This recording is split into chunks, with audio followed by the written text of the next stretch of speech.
কোরআন এক নাম্বার হয়েছে একমাত্র শুধুমাত্র আমার নবীর নিসবতের কারণে। আপনি যদি বলেন কোরআন শরীফ দামি হয়েছে, এটা আল্লাহর ওহী, এই কারণে দামি হয়েছে, আমি বলবো অবজেকশন রয়েছে। আল্লাহর ওহী হওয়ার কারণে কোরআন শরীফ এক নাম্বার নয়। কোরআন যেমন আল্লাহর কথা, তাওরাত ঠিক তেমনি আল্লাহর কথা। কোরআন যেমন আল্লাহর কথা, জাবুর ঠিক তেমনি আল্লাহর কথা। কোরআন যেমন আল্লাহর কথা, ইনজিল ঠিক তেমনি আল্লাহ পাকের কথা।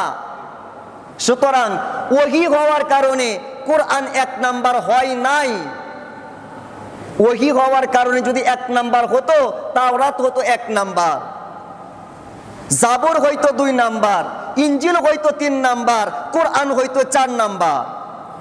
আপনি যদি বলেন কোরআনের ভিতরে কোনো সন্দেহ নাই, এই কারণে কোরআন এক নম্বর, আমি বলবো অবজেকশন রয়েছে। কোরআনের ভেতরে যেমন সন্দেহ নাই, জাবুরের ভিতরেও তেমন সন্দেহ নাই। আল্লাহ পাকের কথা সন্দেহপূর্ণ কথা হতে পারে না। কোরআনের ভেতরে যেমন সন্দেহ নাই, ইনজিলের ভেতরেও তেমন সন্দেহ নাই। কোরআনের ভেতরে যেমন সন্দেহ নাই, আপনার তাওরাতের ভিতরেও তেমন সন্দেহ নাই। তো সন্দেহ না থাকার কারণে কোরআন এক নম্বর হয় নাই। আপনি যদি বলেন সিরিয়ালের কারণে এক নম্বর হয়েছে, আমি বলবো অবজেকশন রয়েছে।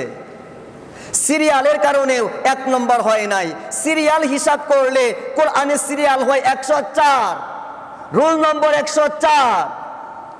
কিন্তু এক নম্বর হলো কেন? কেন হয় এক নম্বর? যখন ওই নবীর সাথে সম্পর্ক হয়, যেই নবীজির পিছনে সমস্ত নবীরা মুক্তাদি হয়ে যায়, ওই নবীর সাথে যখন নিসবত হয়, যেই নবীর উম্মত হওয়ার জন্য বারবার মুসা কালিমুল্লাহ আল্লাহ পাকের দরবারে দোয়া করে, ওই নবীর সাথে যখন কোরআনের সম্পর্ক হয়, কোরআন সবার পরে থাকতে পারে না, এক নাম্বার লাইনে চলে আসে, জবান খুলে আল্লাহু আকবার। কোরআন এক নাম্বার হয়েছে একমাত্র শুধুমাত্র আমার নবীর নিসবতের কারণে।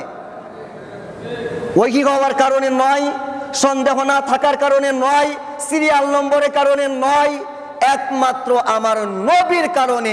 বলেন কার কারণে? আসতে বলেন, আরেকটা আওয়াজ দিয়ে বলেন।